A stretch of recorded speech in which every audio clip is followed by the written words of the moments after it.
دوستا میگه خواستن توانستن است. واقعیت هم رقم بوده. دو سه روز است که با یکی از نفرهای سرویس الاصل آشنا شدیم. از من پرسان که تو چی کارا را بلدی؟ ما که تو در کار پیدا کنم، من هر کار را بلد است میتونم. اگر میخوام هیچ کار را بلد نیستم میفهمی دیگه. من کاری این کارا رو خود زیاد یاد ندارم. دیروز گرفته در من آورد او کار نجاری رو در من تسلیم کرد. امروز صبحی ساعت 8 بجه پشت خانه آمد که بیا برو یک خانه دیگه است که رو زن اینی رو برادر از گل صبح تا روز زده رایستم با سخت صلوات و در طرف لحظه که خراب نشد ولی تا روز را الحمدلله چی نشده.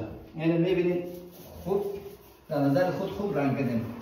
شاید مرتکر قبول بکنه هرچی باد آباد ولی اینه میگه خواستن توانستن است راست است. این قسمت های ببینید اینا را رنگ کردم. نمیفهمم که چی رقم میشده باشه ولی خوبه دیگه زیاد خراب نیه بازم.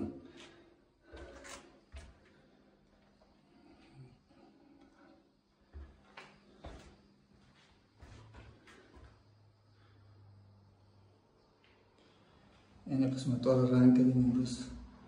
بسیار احتیاط کرده که خراب نشه.